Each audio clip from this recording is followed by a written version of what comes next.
Chinese, and tonight I am walking around Taiwan City. It's around 11:30 at night, which is near as makes no difference midnight, so it might get a little bit dark, but that's just because again, like I said, it's nighttime. Yeah, I walk pretty much every single night, around 5 kilometers. Takes me around 45 minutes to an hour, and I figured if I'm doing this every night, I may as well take you guys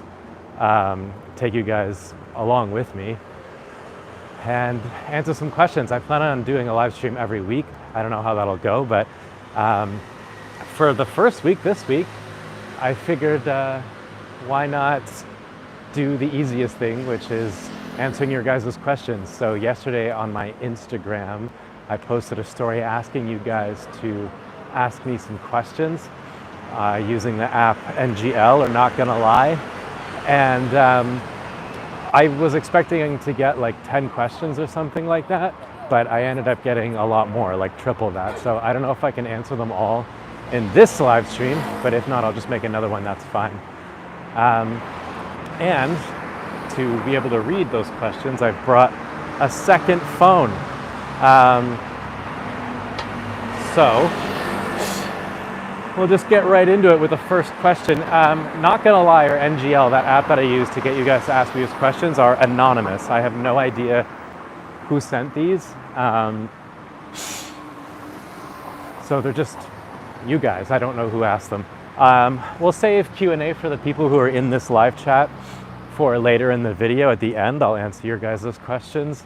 And periodically, as I walk around here at nighttime, if I see something interesting, I'll stop and look at it and have a chat with you guys about it, because I've walked this route before and there's some pretty fun things to check out, pretty fun things to look at. So the first question is, what do you think about foreigners in Taiwan? And I think the reason that people ask me that is because foreigners have a bit of a reputation for being debaucherous, wayward, aimless Peter Pans. And I think the reason they have that reputation is that back home in their home countries, there's a new store opening across the street. I just noticed, sorry, I'm gonna get distracted pretty easily. In their home countries, you know, there are a lot of social barriers to things you can and cannot do. So, for example, foreigners here tend to drink a lot more than they otherwise would be. And they kind of get away with it because there's no one to tell them otherwise, right? So I'm just trying to see if my camera's a little bit blurred or messy. Looks okay. Sometimes there's a fingerprint on the lens. You'll see the lights behind me get blown out or smudgy. That's just because of a dirty lens, but mine's clean. Anyways, you know, so if you were like drinking too much or going out too much or eating too much, you'll have people around you that love you, like family and friends and whoever, just members of society, telling you like, hey, maybe slow down, or maybe don't drink so much, or ask you what's wrong or whatever.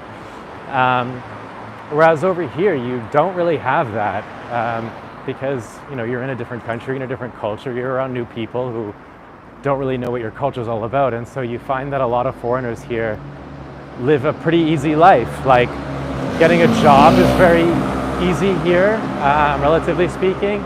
Your quality of life isn't so bad, and it's a bit cheaper than the West is to live. And so what you end up having is foreigners that work some like dead-end bushiban job and end up drinking all their money away. This is a pool hall. Me and my friends used to come in here. You can smoke cigarettes and drink beer and play pool in there. It's pretty fun. And that's a pachinko place, I think. Some gambling den, I don't know. But anyways, so foreigners end up having that reputation, and I have met a bunch of foreigners like that who have like no prospects in life, no goals in life. They haven't started a family here.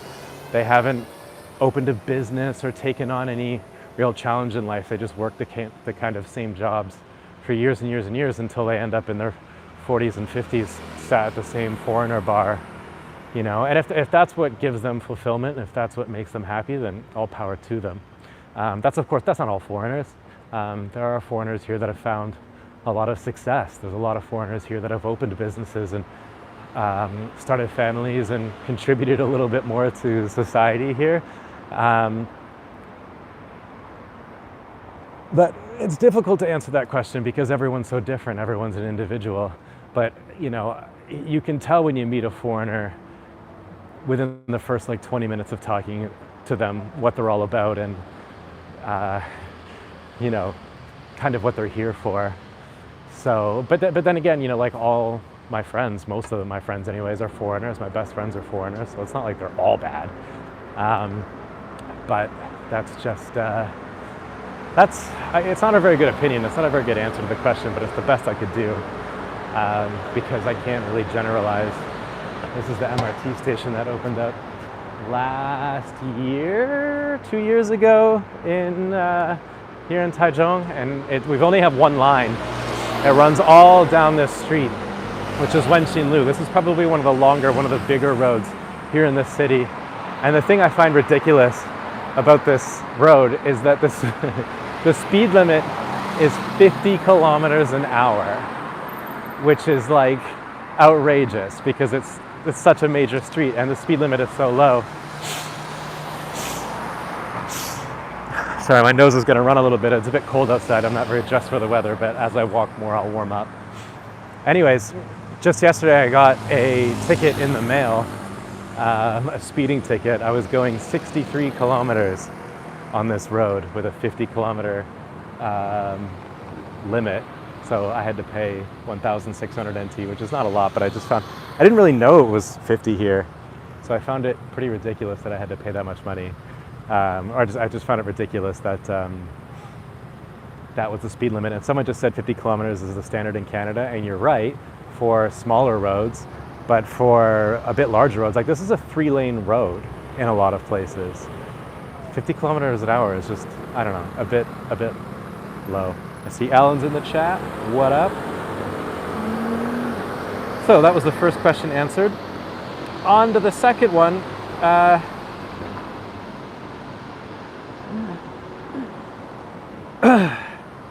This one's interesting. It says how Chinese girls are different than Taiwanese girls. For those of you who don't know, although I imagine if you're watching this, you do know that I lived in China before for about 4 years. Alan just said, come to Venda's. I might join you after this walk, but I'm gonna have to shower. And by the time I finish this walk and a shower, you're probably gonna be finished. But we'll see.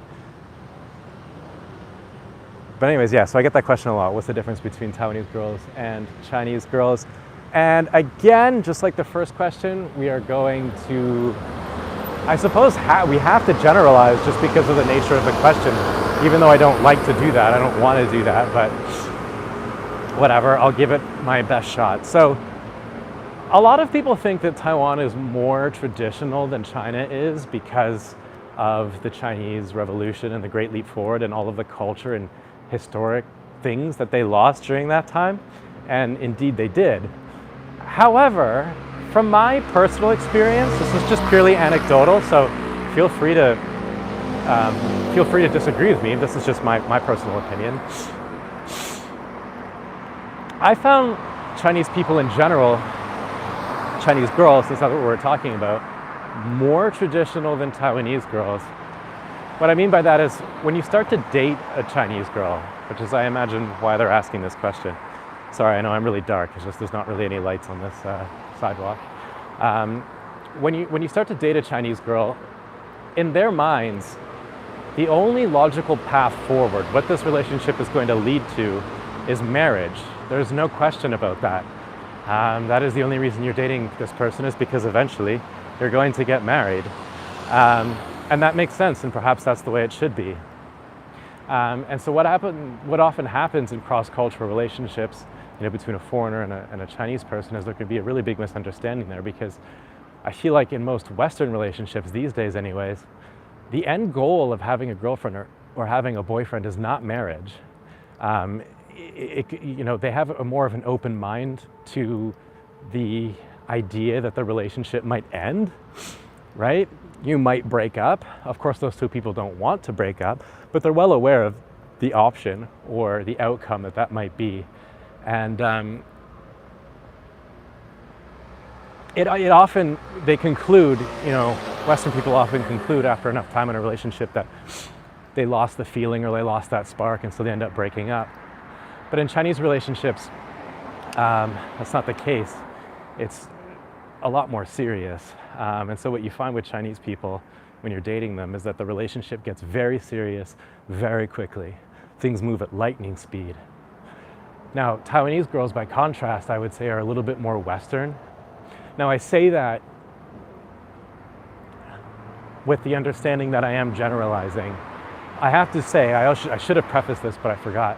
I should have prefaced this by saying that both Taiwan and China are two countries that are changing very quickly, culturally speaking. And I would say that in the bigger cities in China that they are a lot more progressive, they're a little bit more Western in their thinking when it comes to dating. But where I lived, again, I'm speaking anecdotally here, I'm speaking from my own experiences. Where I lived in Huizhou, which was a third tier, fourth tier city maybe, it was about 4 million people in the area, which I know sounds very big to us, but in China that is nothing. And people there were a little bit more traditional. They were a lot more family orientated than people living in some of the larger cities like Shanghai or Beijing or Shenzhen or whatever. But yeah, people here in Taiwan will date a little bit more casually than that, say. But like I said, that's not true for everybody. There are still a lot of traditional Taiwanese girls here who date for marriage. They date with the understanding that the person that they're with will eventually marry them. And they're dating to maybe build up their finances or, get ready for married life. Make sure that the two families like each other, that sort of thing. Whereas I feel like Western people, and maybe Taiwanese people too, date to see if it will work out. And they have the idea in their head that maybe it won't. Who knows? So that's my answer. Here's a Binglang shop. You can get some betel nut. The girl back there will take some betel nut and wrap it in a leaf for you and sell it to you in baggies. And if you drive a truck, you can have some Binglang. A super chat from Alan says, "Come to Vendas, you piece of shit. Pay needs sober company." Vendas is our local pub here in Taichung that we always go to, and Pei is the new bartender. I think she's pretty cute. But yeah, I probably will be joining Alan maybe a little bit later. We'll see. I gotta finish this walk in this live stream first. I almost crossed the street when the light is red. So that's the second question answered. Third question. Why do Taiwanese people love wearing masks so much? Good question. You will notice if you look at videos of Taiwan, recent videos of Taiwan, you will notice that even though the pandemic is over, Taiwanese people are still wearing masks all the time. You will probably also notice that before the pandemic, Taiwanese people were wearing masks. This is less of a medical thing and more of a cultural thing. I personally find it ridiculous, although at the same time it doesn't matter because it's not me. Alan says, "I want my 70 NT back unless you show up here on the live stream." Oh man, I feel like, how am I going to get to Vendas while keeping the live stream going? I would have to go home, get my key to my motorcycle, a live stream all the way to Vendas, ruining this whole Q&A idea I had.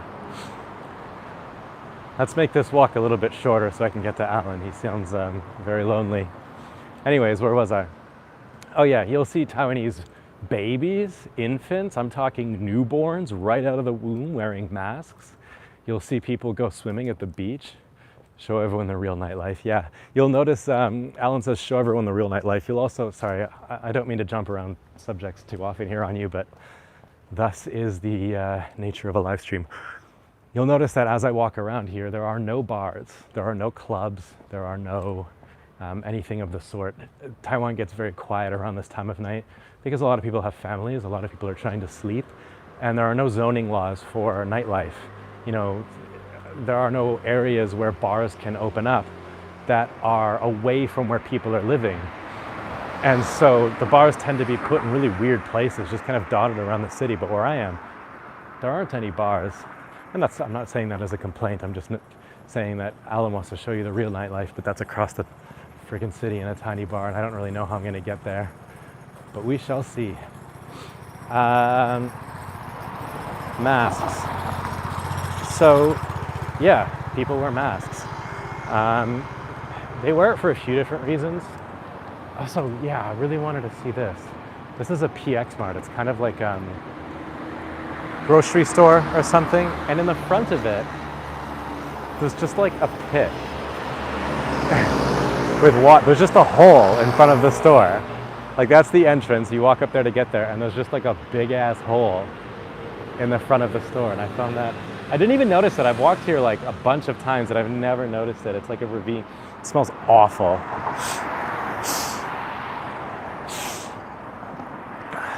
But like, why is there a hole in front of the PX Mart? But yeah, it's more of a cultural thing. The air quality here isn't the greatest, and you could argue until you drop about how effective masks are against pollution, but people wear them. I have heard foreign friends of mine who say that they wear masks when riding their scooters around, just because all of that air is hitting you in the face, right? And the air is full of dirt and grit. And I've noticed as well, if I'm out for a long ride, like if I'm going to a different city or something, so I've been on the bike for like an hour or more, I'll notice that when I go to wash my face, there's like, it's black, like stuff comes off of it. And so I do understand why people wear masks, is just to get the grit and the stuff off their face when they're riding around. But it's considered considerate to wear masks in front of people, just because, you know, if you're coughing or breathing around them, you're not getting your germs all over them and stuff. And so you'll find that it's like a considerate thing to do. So when you get into an elevator, you get into a taxi, people wear masks just to be safe and be kind to one another.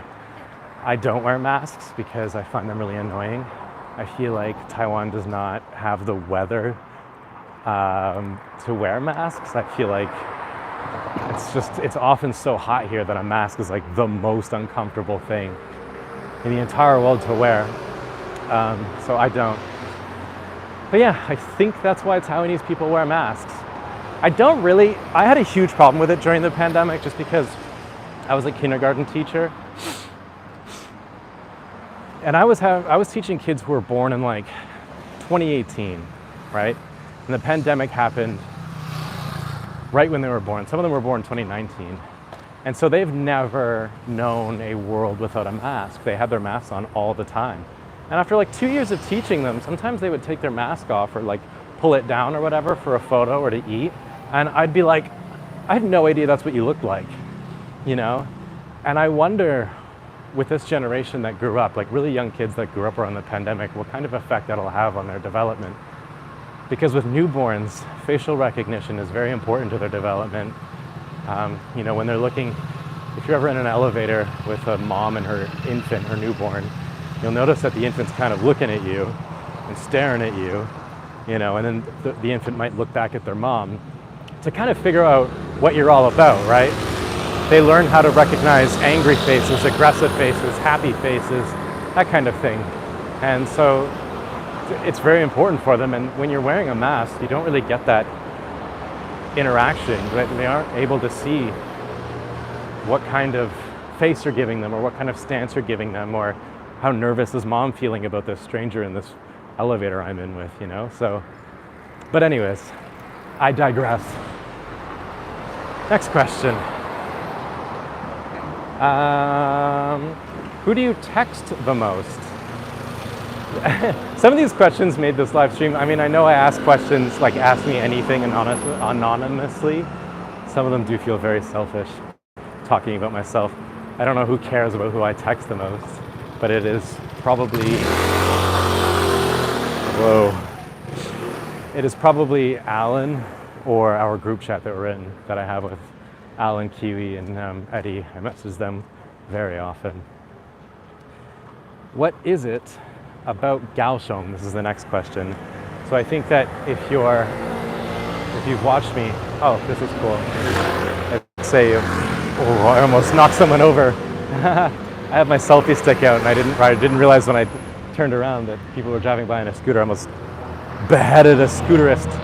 This is it's all overexposed behind me, but it's a breakfast shop, sort of. They sell breakfast items, but they're open. Almost did it again. They're open very late. They're not open 24/7 like some are. There's a very famous one here in Taichung called Lai Lai Doujiang, and they're open 24/7. They're very good. This one's not open 24/7, but interesting to see at this time of night. So I don't remember the question I was answering. Oh, Kaohsiung, yeah. So if you've been following me for a while, you know I'm a huge fan of Kaohsiung. I really like that city. I think I liked it a lot more before COVID, but you know, COVID, like most places around the world, shut down a lot of the interesting places that we used to go to. But I just like the way the city feels. I like that it's by the coast.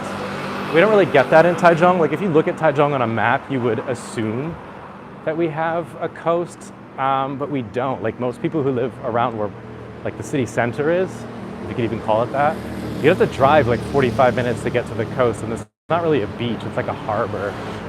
Taiwanese gas station, pretty cool. Here in Taiwan, the cool thing about gas stations is that you don't have to pump your own gas. I forgot about that when I went to Canada. You know, we would stop for gas, and like whoever was driving me would get out of the car and go fill it up, and I'd be like, what are you doing? Forgetting that, you know, here in Taiwan, they have attendants that'll just do it all for you. You don't have to leave your car.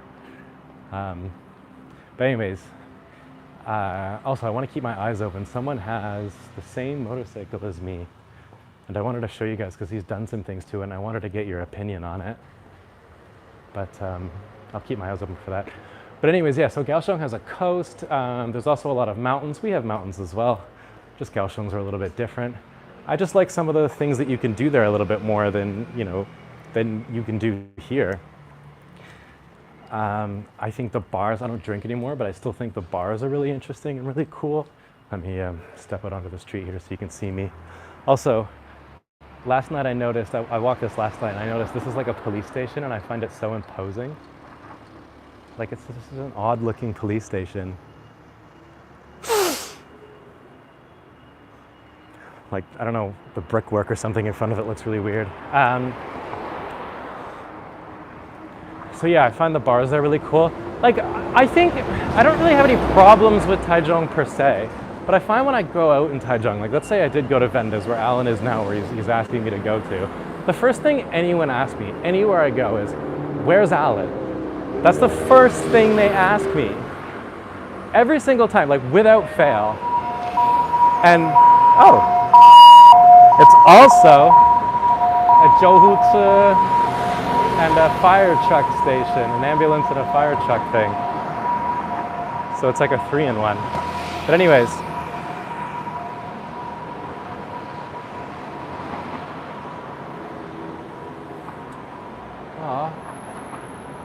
I think I've passed the motorcycle I was going to look at. Or maybe it's not parked here anymore.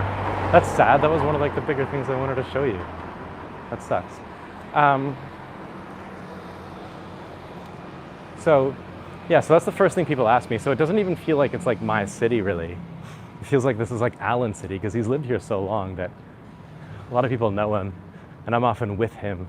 So I often play second fiddle to him, you know, and I don't drink. And so when I show up to a bar, people are often very confused because they're like, what are you doing here? Where's Alan?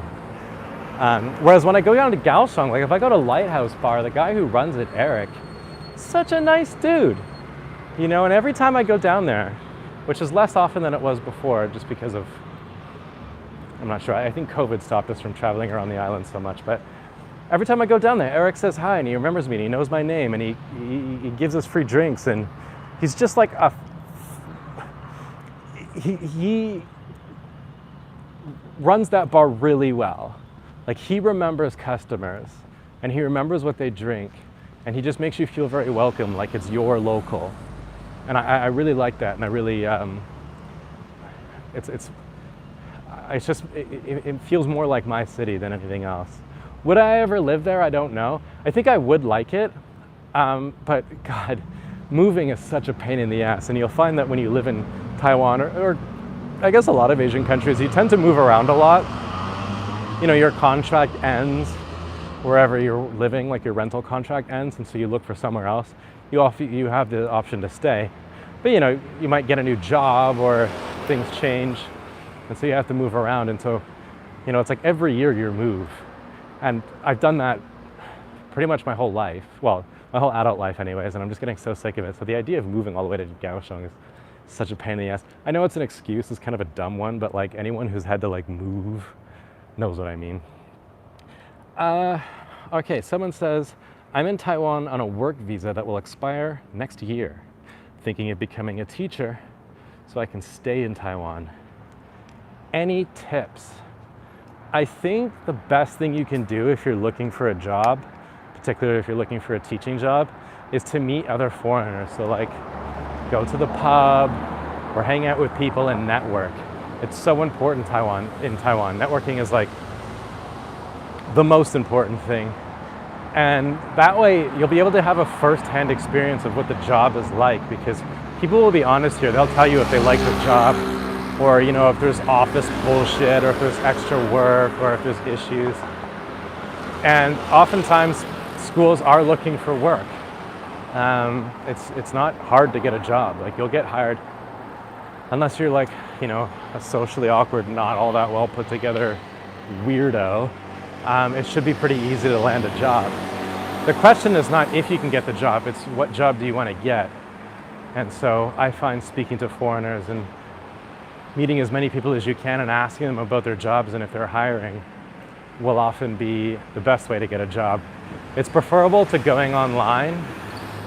There are tons and tons and tons of jobs online that advertise their schools and stuff, but it's doing that, you don't really get to know like an actual idea of what the school is like. So if you're already in Taiwan and your visa is expiring, I don't see any reason why you couldn't talk to somebody about what their job is like and if they're hiring. And for me, that's the best way. Also, make sure you're in a city that you like, because if you don't have your APRC, which is your permanent residency, then whatever job you have kind of, they've got you by the balls, so to speak, because they control your visa, they control your ARC. And if you F around, you will find out, so to speak. They can cancel your ARC. It doesn't happen very often. I don't know anyone that's had their ARC revoked or canceled by a school, although I'm sure it has happened, but you know, you want to be careful with that. So yeah, that's my advice. Next question. Why are you moving soon? I am moving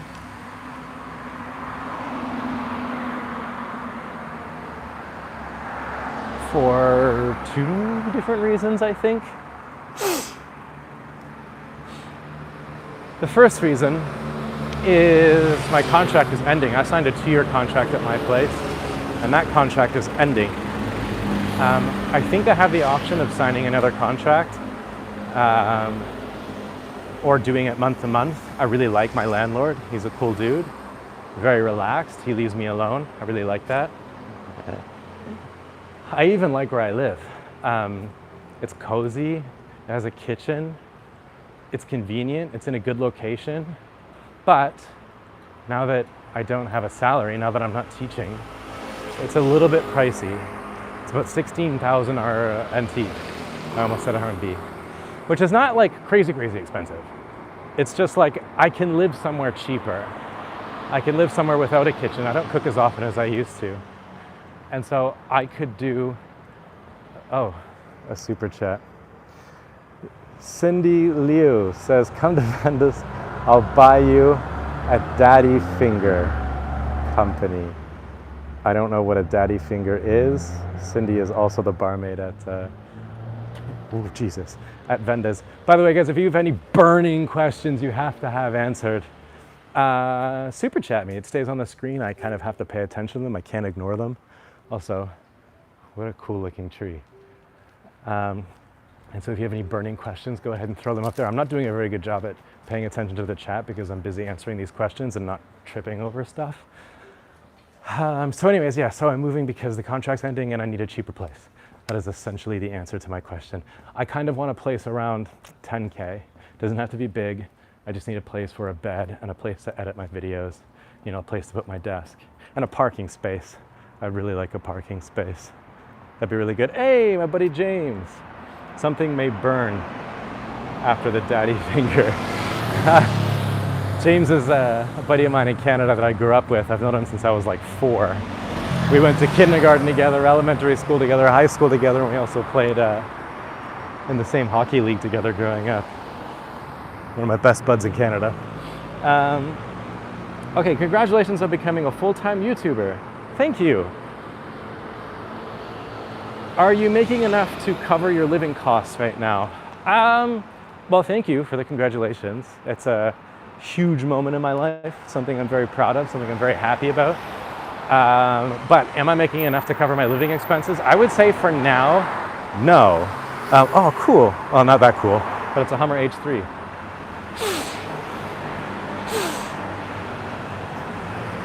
You don't see those very often in Taiwan. I want one of these, a Toyota Zace. Those are cool. But anyways, yeah, as of now, no, I'm not making enough to cover my living expenses, but it's okay because I saved money while I was teaching for just this scenario, for just this situation. And so I'm okay, I have money, I have savings that I'm living off for now.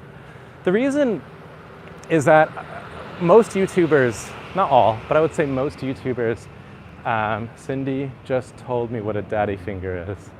Oh God. Alan knows what a daddy finger is. I don't know what he's going to do with that information. But anyways, most YouTubers, not all YouTubers, make most of their money from sponsorships.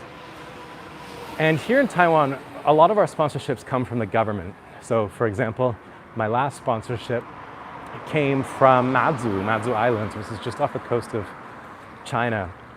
And it's a part of Taiwan, and I went there and I had a great time. Everyone was very nice.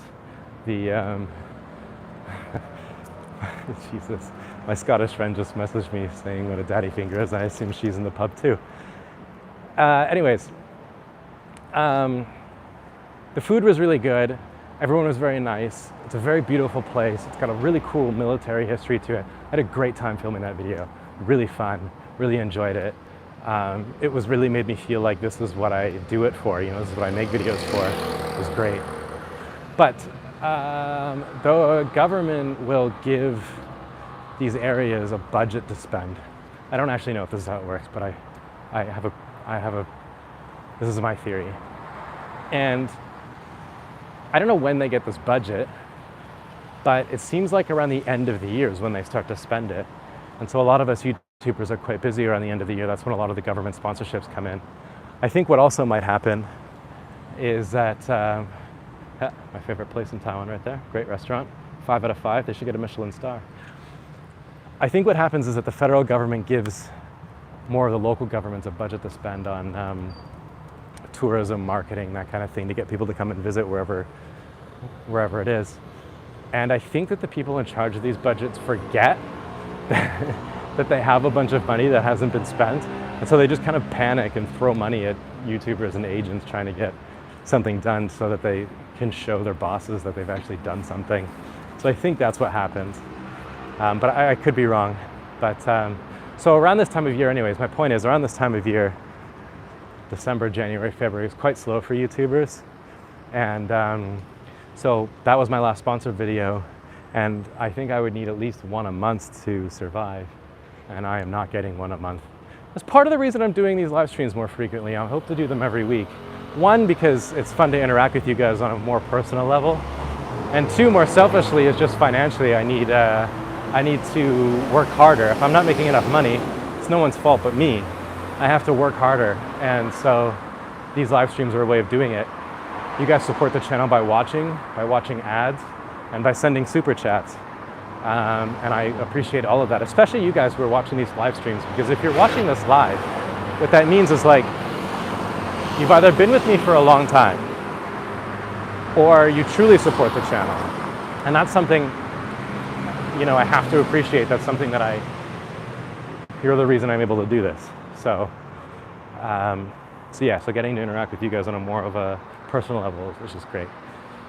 So that's that question done. Next question. Oh. How did you choose the Honda Heavy motorcycle? And in parentheses, they say, so nice. Thank you. I think it's nice too. By the way, for people who don't live in Taiwan or are unfamiliar, a heavy motorcycle is anything that is over 250 cc. So even though the bike itself is not that heavy, physically speaking, they consider it a heavy motorcycle. And my motorcycle is a 500 cc, which means it has a yellow license plate, which means it's a heavy bike. Oof, that's rough. This guy's... What? This guy's Mercedes-Benz has its bumper ripped off, and the trunk is open. And the trunk has a bunch of stuff in it. I don't want to touch other people's cars, because that's a rather expensive car, but I do feel like someone should shut his trunk. Or maybe the damage to the back of his car is preventing the trunk from being shut. Very odd. This is Taiwan, so I have full confidence that no one will steal his things, but that sucks. And once again, forgot the goddamn question. Oh yeah, how did I choose the motorcycle? So anyways, yeah, so my motorcycle is, I like it. It's also very expensive in Taiwan. They pay a lot more, ooh, that light is bright. They pay a lot more, everybody pays a lot more import tax for international brands like mine, Honda. And I was gonna buy the Honda CB350, which is sort of a gray market bike here, that I also really like. I like the way it looks. But then I thought, like, I'm saving a bunch of money, right? And I had just stopped drinking, and so I was saving a lot more money than I thought. Money was just like existing. I don't know, I wasn't actively trying to save, but because I wasn't drinking, I wasn't spending money on anything. And so at the end of every month, I would pay my rent and then go look in my little cash box and be like, I just have all, what the hell? And the Honda Rebel 500 looks better, it's faster, it's not on the gray market, but it's twice as much money. But after a few months, I realized I could afford it. So I was like, if I get the CB350, am I gonna ride around regretting not getting the Honda Rebel 500? And if I'm going to spend a bunch of money on a motorcycle, I may as well spend a bunch of money on a motorcycle. And so I did, and I'm quite happy with the purchase. I love riding it around. I love the way it looks. I love the way I feel riding it. And that's the most important thing, you know? And I'm very excited. I think, not next week's video, my mom and my sister try Taiwanese instant noodles for the first time. And the one after that, I'm planning on making a moto vlog. A lot of you guys have been asking me to bring back the moto vlogs. And so I will, and I'm excited for that. So yeah, very happy with that motorcycle. I'm glad you guys like it too. So, God, I'm getting close to home, and I've got a few other questions to answer, but I feel like it's unfair that I've left the chat pretty much unread, so I should start paying attention to that. Also didn't notice that my phone damn near fell out. Oh God, I missed a lot.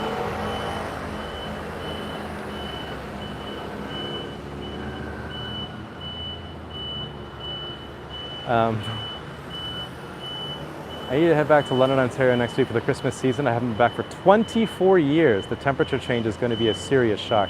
Yeah, I bet, especially in London. Actually, I think the reason he probably brought up London, maybe not, is that my buddy James, who was also in the chat, is a paramedic. Although I don't know that he's in London. I can't remember where he is, Cornwall? But anyways, yeah, you're in for a real treat there. It's going to be snowy, cold, wet. I feel like I've missed too much of the chat. If I see something pop up, I'll read it, but to go back and try and retroactively figure out what's going on in the chat is not easy. So I'll quickly answer some of the questions that maybe are less, maybe people care less about, although I could be wrong. Like, for example, what district are you in? I haven't tuned in a while. I'm in Beitun district. However, if I go and visit Alan, I will be not in Beitun anymore. So someone asked how old I am. I'm 32, the ripe old age of 32. So there's that. How do you prepare for retirement in Taiwan? Good question, and the simple answer is I don't. I hate the fact that I'm at the age now. My dad asked me this question last year or something like that. That people are like seriously asking me how I'm preparing for retirement. Like, that's just, it's so bananas to me. But it's a good question to ask. I suppose traditionally speaking, this is the age where you're supposed to have, you know, a retirement plan in place. You're supposed to put money into savings. And I just like haven't done that at all. I don't feel like I'm in the position right now to even save for retirement. I am walking by a very special place to a very special person. I won't tell you who, but somebody plays poker here.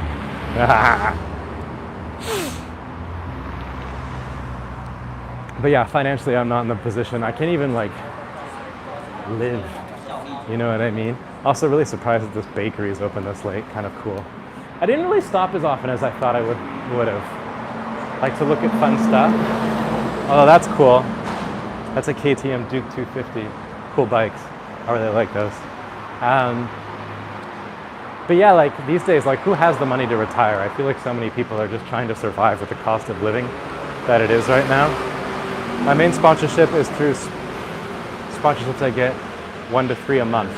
Yeah, Alan gets 1 to 3 a month. I get 1 every 3 months. So I gotta figure out a way to either make my channel more sponsorable, so to speak.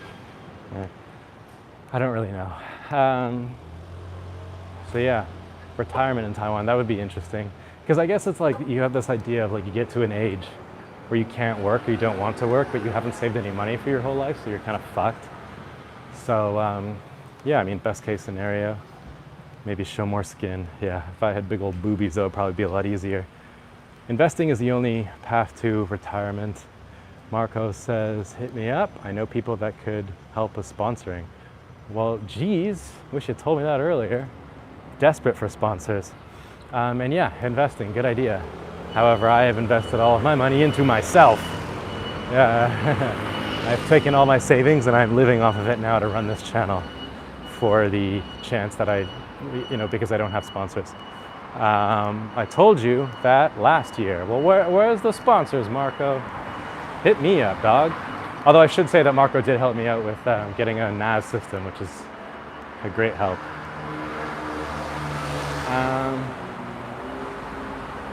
Someone says, let's get together soon, please. Like I said at the beginning of the stream, guys, these are anonymous messages. I have no idea who sent this. So whoever you are, message me and we'll get together soon. Somebody says, get Alan to help you with that sweet Emma mattress sponsorship. And definitely, I think I am lined up to get that next year, which would be a huge help. Especially if I can do like monthly sponsors, which I can understand would be annoying for the audience because every month you're listening to the same sponsorship. But what's good about it is that it's kind of, the pay is less, but it's consistent. And that would be really nice for me if I could just do like once a month, like a 2-minute integration into a video that I do. That would be huge. Why is this video sliding off? Sorry, guys. Someone says, if you're going to move, why not move further away? Yeah, I don't know. Maybe I'll move further away, who knows? But also, my friends are in Taiwan. Me and Alan run a podcast, a broadcast. And so we get together every single week to film it. You guys can check it out on our Patreon. And so living in the same city is very convenient.